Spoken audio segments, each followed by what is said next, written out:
Étude biblique Genèse. Aujourd'hui, nous entrons dans l'un des passages les plus révélateurs de l'Écriture, où nous ne voyons pas seulement ce que Dieu a créé, mais comment Dieu prépare et place l'être humain dès le commencement. Ici, nous n'observons pas uniquement l'ordre de la création. Nous voyons la proximité du Créateur avec son œuvre. Dieu ne se contente pas de décréter d'en haut, Dieu s'approche. Lisons la parole de Dieu. Dieu planta un jardin en Éden, à l'Orient, et y plaça l'homme qu'il avait formé. Et Dieu fit pousser de la terre tout arbre agréable à la vue et bon à manger, y compris l'arbre de vie au milieu du jardin, et l'arbre de la connaissance du bien et du mal. Ici, nous comprenons que Dieu n'improvise pas le lieu de l'homme. Dieu plante et établit avant de demander.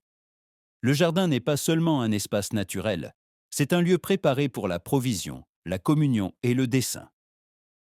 Tout ce qui était nécessaire à la vie était déjà là. Tout ce qui était nécessaire à l'obéissance avait déjà été prévu.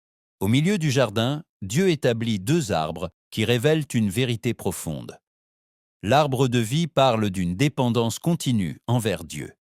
L'arbre de la connaissance du bien et du mal introduit la responsabilité morale devant le Créateur. Dieu n'a pas créé l'homme comme une machine programmée. Il l'a créé avec la capacité d'obéir, de choisir et de répondre. La présence des deux arbres nous enseigne que la vraie vie découle de Dieu et que l'obéissance est toujours un choix conscient, non une contrainte. L'Éden révèle que Dieu pourvoit avant de demander et que les limites qu'il établit reflètent son caractère. Ici, nous apprenons que la vie humaine ne commence pas par l'effort, mais par la grâce. Que le but ne naît pas du travail, mais de la communion avec Dieu. Que la vraie vie consiste à demeurer là où Dieu nous place. De tout cela, nous apprenons.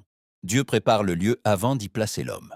Dieu pourvoit à tout ce qui est nécessaire pour la vie et l'obéissance. La vraie vie dépend de Dieu, non de l'environnement. L'obéissance est une réponse libre devant Dieu. Les limites de Dieu protègent, elles n'oppriment pas. La communion avec Dieu est le centre de l'existence humaine. Là où Dieu plante, il y a dessein, provision et vie. L'écho de la voix de Dieu.